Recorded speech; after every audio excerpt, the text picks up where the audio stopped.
열왕기상 17장 1절에서 7절. 길르앗에 우거하는 자 중에 디셉 사람 엘리야가 아합에게 말하되 내가 섬기는 이스라엘의 하나님 여호와께서 살아계심을 두고 맹세하노니 내 말이 없으면 수년 동안 비도 이슬도 있지 아니하리라. 여호와의 말씀이 엘리야에게 임하여 이르시되 너는 여기서 떠나 동쪽으로 가서 요단 앞 그리 시냇가에 숨고 그 시냇물을 마시라. 내가 까마귀들에게 명령하여 거기서 너를 먹이게 하리라. 그가 여호와의 말씀과 같이 하여 곧 가서 요단 앞 그리 시냇가에 머물매 까마귀들이 아침에도 떡과 고기를 저녁에도 떡과 고기를 가져왔고 그가 시냇물을 마셨으나 땅에 비가 내리지 아니하므로 얼마 후에 그 시내가 마르니라. 안녕하십니까. 성경으로 시작하는 하루 김 목사입니다. 이 시간은 사람을 통해 일하시는 하나님 편으로 여러분을 만납니다. 오늘은 엘리야를 통해 일하시는 하나님 두 번째 시간입니다.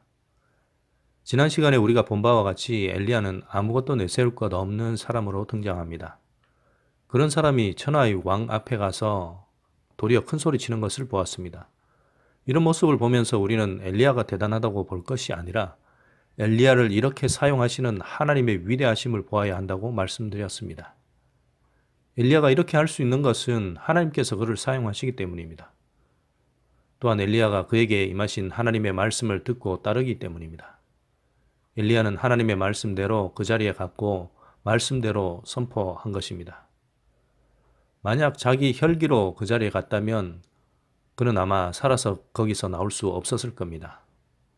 고약한 아합 왕 앞에서 감히 호통을 치고 살 자가 있겠습니까? 엘리야를 통해서 하나님께서 말씀을 선포하셨기에 아합 왕도 들을 수밖에 없었고 엘리야도 그 자리에서 살아나올 수 있었던 겁니다. 엘리야가 그 자리를 무사히 빠져나온 것만 봐도 하나님께서 일하시는 것이 보입니다. 그렇지만 애초에 엘리야가 이걸 다 알고 갔을까요? 아마 그렇지 않을 겁니다. 왕 앞에 가서 선포하라는 하나님의 말씀을 들었을 때 자기가 살아나올 거라 생각했을까요? 아마도 주님 말씀대로 하면 자기는 죽은 목숨이나 마찬가지라 생각했을 겁니다. 심정이 어땠을까요? 두려웠을 겁니다. 어쩌면 주저하고 가기 싫어했을 수도 있습니다. 누구라도 당연히 그랬을 겁니다. 예수님조차도 겟세마네 동산에서 기도하실 때 할 수만 있다면 십자가의 죽음의 자리를 피하고 싶다고 하실 정도 아닙니까? 죽음은 누구나 다 피하고 싶어 합니다. 그렇지만 주님은 내 뜻이 아니라 아버지의 뜻대로 하시기를 기도하셨고 기어이 십자가의 형틀에 달리셨습니다. 그런 순종이 있었기에 사망을 이기는 부활의 능력이 나타나게 된 것입니다. 주님은 아버지의 뜻이 선하신 것을 아시기에 죽음의 고통을 감내하면서 그렇게 순종하신 것입니다. 엘리야가 왕 앞에서 재앙을 선포하는 일도 십자가로 끌려가는 것만큼 목숨을 걸어야 할 일입니다. 엘리야도 주님처럼 기도했을 수 있습니다. 그리고 마침내는 두려움을 뚫고 그 자리로 갔고 하나님의 뜻대로 말씀을 선포했습니다. 결과는 어떠했습니까? 왕은 그 말을 들어야 했고 엘리야는 그 자리에서 무사히 살아나올 수 있었습니다. 엘리야가 하나님의 말씀을 순종했기에 사망의 자리에서 생명의 기적을 경험할 수 있었던 겁니다. 그 자리에서 나온 후에도 하나님은 말씀으로 엘리야를 인도하십니다. 그리 시냇가로 숨게 하십니다. 시냇물을 마시게 하고 까마귀를 통해서 양식을 공급하십니다. 이 또한 말씀에 순종한 자가 경험하는 놀라운 기적입니다. 물론 이렇게 말할 수도 있습니다. 하나님 이게 뭡니까? 하나님께서 시켜서 목숨 걸고 왕 앞에 갔다 왔는데 고작 시냇물이나 마시고 까마귀가 주는 밥이나 먹어야 한단 말입니까? 이렇게 불평할 수도 있습니다. 그러나 한 걸음 더 들어가서 생각해 봐야 합니다. 지금은 살아있는 것 자체가 하나님의 은혜란 점을 먼저 보아야 합니다. 아마도 엘리야가 아합 왕 앞에서 물러간 뒤에 왕이 정신이 번쩍 나서 그를 찾았을 겁니다. 화가 잔뜩 나서 그를 죽이라고 명령했을 겁니다.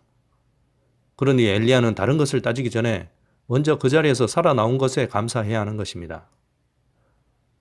더 큰 문제도 있습니다. 왕이 작정하고 찾는다면 그 나라 어디에도 몸을 숨길 데가 없다는 점입니다. 그런 절체절명의 순간에 하나님의 말씀이 임하여 엘리야가 숨을 곳도 알려주십니다. 피할 길로 인도하신 겁니다. 이 얼마나 감사한 일입니까? 그런데 또 문제가 있습니다. 군사들이 찾아다니는 동안에는 꼼짝없이 숨어 있어야 하는데 양식을 구할 수가 없다는 것입니다. 굶어 죽을 수도 있습니다. 하나님은 그런 엘리야에게 물과 양식까지 공급해 주십니다. 그런데도 시냇물과 까마귀가 주는 양식에 불평할 일입니까? 지금은 물 한 모금, 떡 한 조각도 하나님께 감사해야 할 상황입니다. 좋고 나쁨을 따지기 전에 가뭄 중에도 물이 흐르는 시냇가에 숨겨주시고 사람 발길조차 닿지 않는 곳에서도 까마귀를 통해서 양식을 공급하시는 하나님을 바라보아야 합니다. 그러면 알게 될 겁니다. 지금 살아있는 것이 감사요, 굶지 않는 것이 기적이란 것을 말입니다. 다 하나님께서 베푸시는 기적입니다. 하나님은 지금 어쩌면 엘리야에게 묻고 계신 것일 수 있습니다. 너는 지금 그 자리에서도 나에게 감사할 수 있느냐? 이렇게 말입니다. 우리라면 그렇게 할 수 있을까요? 지금 있는 자리에서 하나님께 감사하십니까? 아니면 내가 그렇게 하나님을 따랐는데 이 정도밖에 안 주십니까? 라며 불평하고 계십니까? 애굽을 떠난 이스라엘 백성들은 광야길에서 감사하지 못했습니다. 불평하고 원망만 하다가 죽어나갔습니다. 아무것도 구할 수 없는 광야길에서 하나님께서 물과 양식을 주신 것만으로도 감사해야 할 일인데 그들은 그렇게 하지 못했습니다. 하나님이 아니면 누구도 못할 일이지만 그들은 하나님을 바라보지 않았습니다. 대신 그들은 애굽의 종살이 시절에 먹던 양식을 그리워합니다. 그 양식들은 사탄이 종으로 묶어 놓으려고 주는 마약 같은 미끼였다는 것을 미처 깨닫지 못합니다. 하나님을 바라보며 은혜에 감사해야 할 순간에 그들은 불평합니다. 젖과 꿀이 흐르는 가나안 땅을 바라보며 전진하지는 못하고 당장의 부족함만을 바라보면서 애굽의 미끼를 그리워하며 불평만 합니다. 하나님은 그런 악한 죄의 습관을 바꾸기 위해서 그들을 애굽에서 이끌어내서 말씀으로 인도하시는데 그들은 도무지 말씀에 귀를 기울이지 않습니다. 만약 지금 엘리야가 그들처럼 시냇물과 까마귀 양식이 눈에 안 찬다면서 아합 왕의 도성으로 돌아가 버린다면 어떻게 되겠습니까? 아마도 얼마 못 가서 잡혀서 비참하게 죽임당하고 말 겁니다. 하나님께 감사하지 못하고 주님의 말씀에서 뒤돌아서는 길목에는 언제나 사탄이 기다립니다. 기뻐하며 사망의 길로 이끌어갑니다. 오직 하나님의 말씀을 듣는 자만 생명의 길로 인도함을 받을 수 있습니다. 하나님은 우리들도 말씀으로 인도하십니다. 들을 귀 있는 자는 듣습니다. 말씀으로 인도하시는 길을 보며 따릅니다. 그 길이 은혜의 길이요 생명의 길이란 것을 깨닫습니다. 물론 그 길이 당장은 우리 눈에 보기에 괴롭고 힘든 길일 수도 있습니다. 어떤 상황에서는 하나님의 말씀대로 사는 것이 죽기보다 괴로운 일이 될 수도 있습니다. 하나님께서 주시는 것들이 눈에 안 찰 수 있습니다. 말씀을 따라 살려고 당장 눈앞에 보이는 이익을 포기해야 할 수 있습니다. 지금 누릴 수 있는 재미를 그만둬야 할 수도 있습니다. 더 좋아 보이는 것들을 내려놓아야 할 수도 있습니다. 그게 너무 아쉽다고 광야의 이스라엘 백성들처럼 애굽을 그리워할 것입니까? 예수님을 안 믿던 시절로 돌아가 버릴 것입니까? 다시 사탄의 종노릇이나 하면서 달콤한 유혹에 빠져서 살 것입니까? 사망은 그렇게 다가오는 겁니다. 이것을 깨닫는 자는 하나님의 말씀을 따르는 길이 결국에는 내게 가장 아름답고 유익한 길이란 것을 알게 됩니다. 그 길만이 생명의 길이요 복된 길이란 것을 알게 됩니다. 비록 지금 당장은 시냇가에 숨어 까마귀 양식을 먹어야 할 처지일지라도 그것이 하나님께서 우리를 살리시는 방법임을 깨닫게 될 것입니다. 그러면 어떤 자리에 있었어도 하나님께 감사하게 될 것입니다.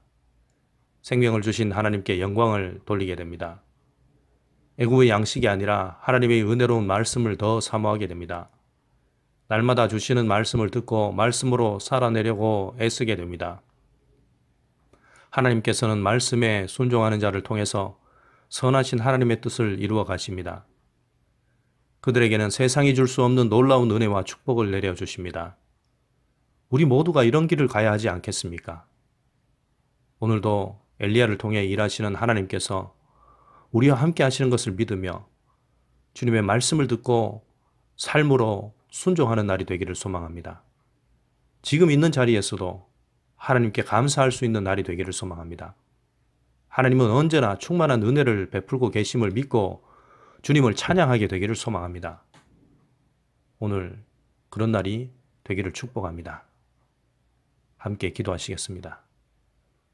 사랑과 은혜의 하나님, 찬양과 영광을 올립니다. 오늘도 하나님의 은혜 안에서 말씀으로 하루를 시작하게 하시니 감사를 드립니다. 하나님은 언제나 선하고 귀하신 말씀으로 저를 인도하시는 것을 믿습니다. 항상 주님의 말씀에 귀를 기울이고 말씀에 합당한 삶을 살아내게 하옵소서. 그렇지만 저의 연약함으로 인해 주님의 은혜와 복을 온전히 바라보지 못하고 세상을 바라보며 부러워하거나 탄식할 때도 많음을 회개합니다. 이런 저를 깨우쳐 주시고 용서하여 주셔서 온전히 주님을 바라보며 먼저 주님께 감사하는 자가 되게 하소서. 주님께서 말씀으로 인도하시는 생명의 길을 찬양하며 따라가는 자가 되게 하소서. 오늘 이 하루도 주님의 말씀을 깨닫게 하시는 성령님의 인도하심을 따라 그 길을 살아가는 복된 날이 될 줄 믿습니다. 지금도 함께 하시는 나의 주 예수 그리스도 이름으로 감사하며 기도드립니다. 아멘.